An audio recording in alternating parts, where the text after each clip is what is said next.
When you or someone you love gets diagnosed with a serious illness, worry, well, it's just part of the deal. It's going to happen. But when does that worry turn into something more?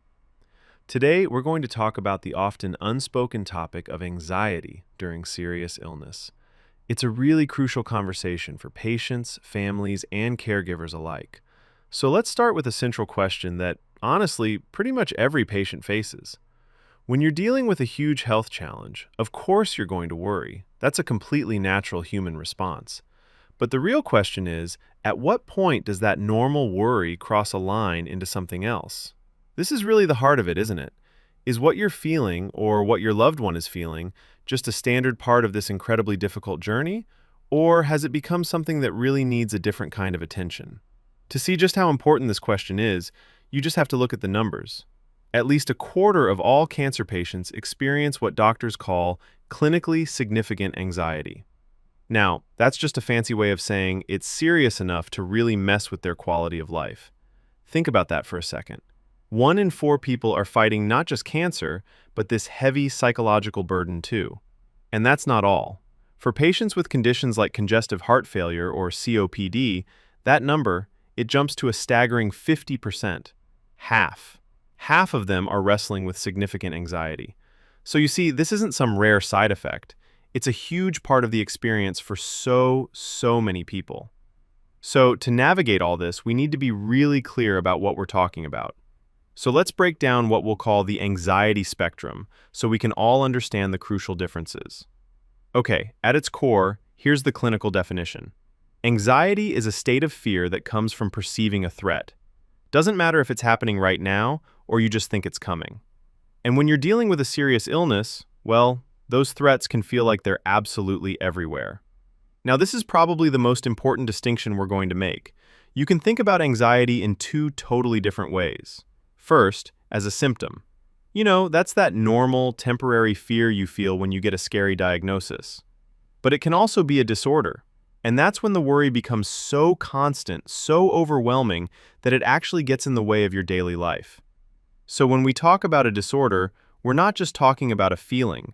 We're talking about specific, diagnosable conditions. You've probably heard of some of these, right? Like generalized anxiety disorder, or GAD, or even PTSD. These are recognized medical conditions with very specific patterns. So where does this anxiety even come from? I mean, it's easy to just assume it's all about the diagnosis itself, but the roots are often way deeper and more complex than that. Let's uncover some of these hidden triggers. First up, there are the direct physical triggers, things like uncontrolled pain, or that terrifying feeling of not being able to catch your breath, persistent nausea, and irregular heartbeat. These physical sensations can literally provoke a state of anxiety and fear. It's like your body is just screaming that something is wrong. Then you've got medical triggers, which can be really surprising. Sometimes the very treatments that are supposed to help, like certain steroids, can actually have anxiety as a side effect. Or it could be triggered by withdrawal from some medications, or even underlying metabolic issues that seem totally unrelated to the main illness. And then, of course, there are the profound, deeply human triggers.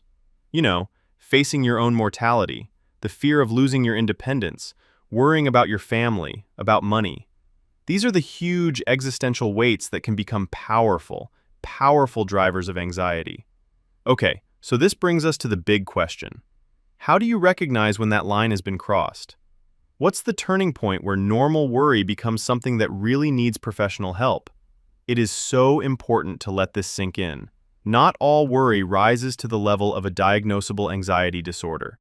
It's okay, and it's perfectly normal, to have fears and worries when you're seriously ill. That does not automatically mean you have a disorder. But, and this is a really crucial but, when that anxiety just doesn't let up, when it's persistent and left untreated, it can be deeply harmful. It doesn't just feel bad, it actively makes suffering worse and can make it incredibly hard to function or even take part in your own care.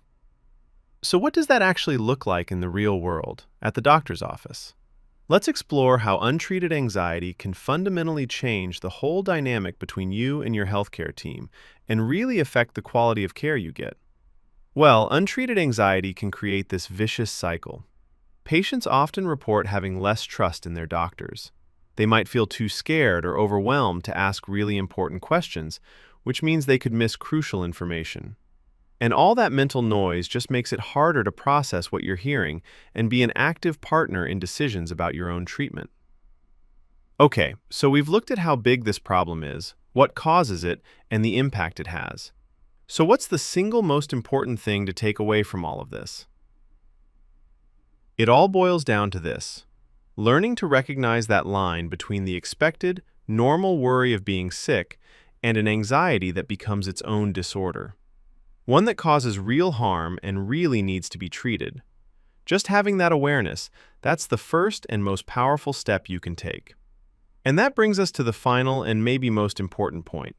This isn't just about a diagnosis, it's about dialogue. So let's end with a question for all of us, patients, families, and clinicians. How do we create a space where an honest conversation about anxiety isn't just possible, but is a standard part of compassionate care?